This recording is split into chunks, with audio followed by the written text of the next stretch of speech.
La dernière leçon. Alors, c'est le titre de ce film bouleversant qui sort demain sur nos écrans. Moi, j'ai adoré ce film.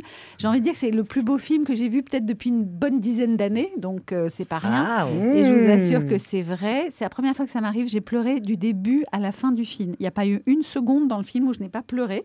Donc, c'est un peu épuisant. On sort fatigué à la fin. Mais c'est tellement beau, tellement beau. Et c'est l'histoire de Madeleine. Alors, j'ai envie de dire à ceux qui nous écoutent que quand on énonce comme ça le pitch du film, ça peut peut-être un peu faire peur. On peut se dire, non, moi, j'ai pas envie d'aller voir ça. Parce que c'est l'histoire d'une femme, vous, Marthe Villalonga, Madeleine, 92 ans, qui n'a pas envie de voir ses capacités finalement diminuer et qui décide que 2 mois après son anniversaire de 92 ans, elle va se donner la mort. Et elle annonce à ses enfants, Sandrine Bonner, vous êtes sa fille, et Antoine Duléry, son fils, elle annonce qu'elle a pris cette décision.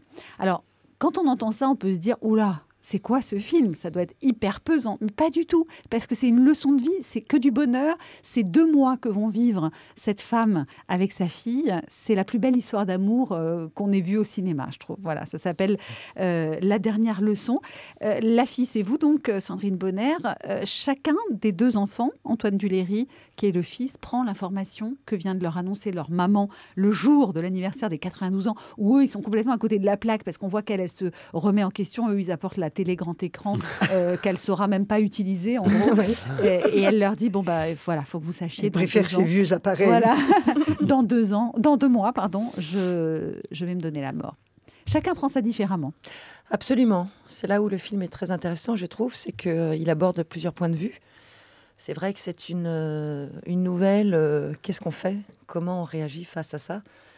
Donc, il y a la réaction du frère qu'il rejette. Donc, il rejette cette décision. Alors que moi, au départ, je ne l'accepte pas complètement non plus. Sauf qu'au fur et à mesure de l'histoire, je vais effectivement décider d'accompagner ma mère. Et ce qui est très intéressant dans tout ça, c'est que finalement, elle s'en sort beaucoup mieux que le frère. Elle est heureuse, parce que c'est un film de bonheur, voilà. C'est ça qui est extraordinaire. C'est que cette relation entre la mère et la fille, ces 2 mois d'amour, c'est que du bonheur. Oui, vous le résumez très bien. C'est vraiment une histoire d'amour.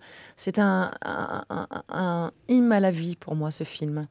Parce que ça parle des derniers instants, justement, de ces 2 derniers mois de vie. On sort regaillardi. On a beau pleurer pendant tout le film. Quand on sort, on est plein d'optimisme, plein de joie. Marthe Villalonga, quand vous avez lu le scénario, comment vous avez reçu ce rôle, cette femme, 92 ans? Ça commence le film, d'ailleurs c'est très fort parce que chacun a des âges différents et à des degrés différents, mais peut ressentir ça, ce côté, les capacités qui s'amenuisent. Elle est au volant de sa voiture, quelqu'un klaxonne, ça lui fait un stress intense, elle cale, elle n'arrive pas à redémarrer. Voilà. Et là, sur son carnet, elle barre le mot « conduire » parce qu'au fur et à mesure qu'elle ne peut plus faire quelque chose... Elle barre les choses qu'elle ne peut plus faire ou qu'elle ne pourra plus faire. C'est très touchant, ça. Comment vous avez réagi quand vous avez vu ce rôle? Vous avez dit, j'ai pas envie de jouer ça? Ou au contraire, au contraire. Au contraire, ça a été un très, très beau cadeau. Ouais. Vraiment, oui. C'est un rôle à César, moi, je trouve. Oui. Vous avez été nommé une fois, meilleur second rôle. Oui. Vous l'avez jamais eu. Je trouve que cette année, voilà, s'ils sont pas bêtes, les professionnels de la profession, ils devraient vous donner un César, Marthe Villalonga. On écoute un extrait de la bande-annonce. Le film s'appelle La dernière leçon.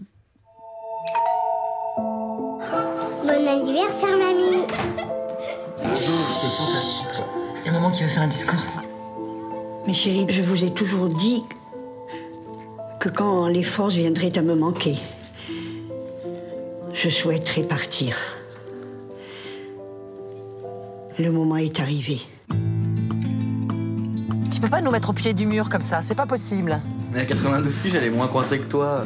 Elle est libre et c'est ça qui vous rend ouf. Maman est en pleine dépression, c'est tout. Je connais très bien ma mère. Elle est juste très déterminée. Vous ne me comprenez pas. Il faut m'aider maintenant. Tout ce que vous allez arriver à faire là, c'est vous tuer vous-même. C'est mon rêve. Ce que tu veux faire, c'est de t'avoir un exemple, une avancée pour la société, hein, mais que nous, là, hein, on dorme plus la nuit, là, que la famille soit devenue comme Beyrouth. T'en as rien à foutre, toi, rien. Tu sais ce que j'aime le plus en toi? C'est ta foi. Je t'en supplie, reste avec nous. Ne t'en vas pas.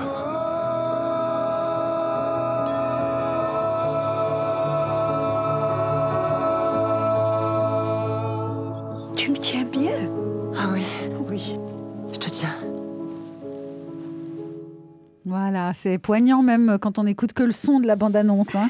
Non, c'est très Patrice fort. Gascoigne, Ouais, ça vous donne envie d'aller voir le film ou vous dites Non, mais complètement. Non, mais Ouais. on sent l'émotion et je regrette de ne pas l'avoir encore vu. L'image est magnifique, les musiques sont très belles aussi. C'est un film adapté d'un livre, Une histoire vraie, de Noël Châtelet. Noël Châtelet, vous savez, c'est la sœur de Lionel Jospin. Donc cette histoire, c'est l'histoire de leur maman. Lionel Jospin, peut-être était cet homme qu'incarne, bon, c'est romancé évidemment, mais Oui, c'est romancé. Antoine Duléry. Pour, Et Noël Châtelet, en tout cas, elle a vraiment vécu, je pense, cette histoire d'amour avec sa maman à partir du moment où elle a accepté qu'elle s'en aille et de l'accompagner. C'est quand même fou de penser que l'homme qui a été notre Premier ministre, bon, c'est pas de l'euthanasie non plus, hein, puisque c'est elle qui décide. C'est elle qui prend sa décision. Et c'est un suicide à proprement parler. Et puis elle l'a dans la tête depuis très longtemps. Hein. Elle en a parlé 30 ans auparavant. Comme c'était une militante qui a fait des tas de trucs, l'IVG, tout ça, et elle était complètement d'accord avec son mari. Et c'est ça qui est fort. Elle a décidé ça depuis longtemps, et c'est une femme qui va jusqu'au bout des choses. Ce qui est beau, c'est que c'est une femme du siècle, effectivement, qui s'est battue. On voit les photos, les polaroïdes des années 70, où elle s'est battue pour la condition féminine. Vous vous posez la question, vous, Sandrine Bonnaire, ça vous est arrivé de vous la poser, cette question-là si un jour, j'ai pas toutes mes facultés, qu'est-ce que je ferais ? Oui, effectivement, je me la pose. Je ne sais pas si j'aurai le courage de passer à l'acte, comme le fait Marthe dans le film. Mais c'est une vraie question. Et je pense que... Je me la pose, pourquoi ? Parce que je pense que les raisons pour lesquelles j'ai fait ce film, c'est que j'aimerais bien qu'on puisse, en France, avoir cette loi pour avoir le droit de choisir. Parce que ce qui est très difficile, c'est pas tant la mort, c'est la maladie, c'est la souffrance qui nous fait peur. La mort, la déchéance. On ne sait pas, la déchéance, voilà. On ne sait pas ce que c'est que la mort. Si ça se trouve, c'est vachement bien. Donc voilà, c'est ce que en dit tout cas, Madeleine, j'aimerais avoir le choix. À un moment, elle dit quand on ne peut plus se nettoyer soi-même, c'est qu'il faut partir. Par exemple, chacun met son curseur à des endroits différents. Et elle veut aussi partir debout.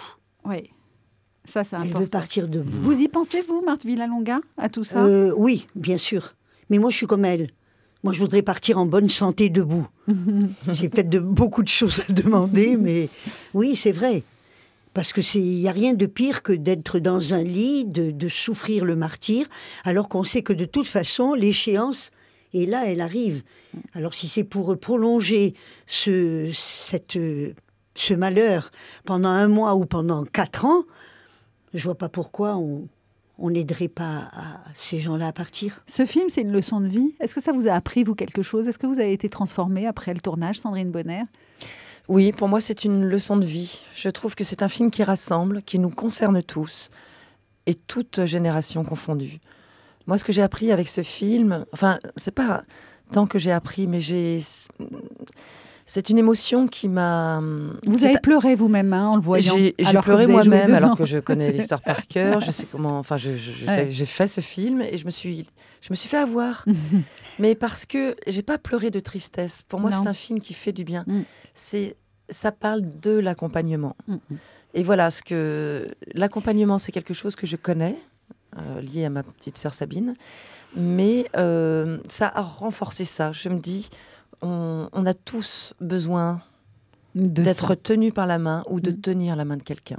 Et finalement, même tenir la main de quelqu'un, ça fait du bien à la fait personne du bien. Qui la tient. Même si l'autre s'en va. C'est vraiment un très beau film. Moi, j'ai envie de vous dire, allez le voir parce que c'est absolument pas de la tristesse. C'est vrai qu'on pleure beaucoup. L'affiche, mais malgré tout, elle est lumineuse, cette affiche qu'on voit partout maintenant. Voilà, donc je pense qu'elle incarne bien ce bonheur et cette lumière qu'il y a dans le film. Bonheur et lumière, c'est ce qu'on va retrouver aussi. Ça, on la doit beaucoup dans un instant. À Pascal. Ouais, avec la réalisatrice. Oui. On va retrouver justement l'humour et le côté solaire de Thierry Garcia dans un instant avec Allô les stars. France Bleu.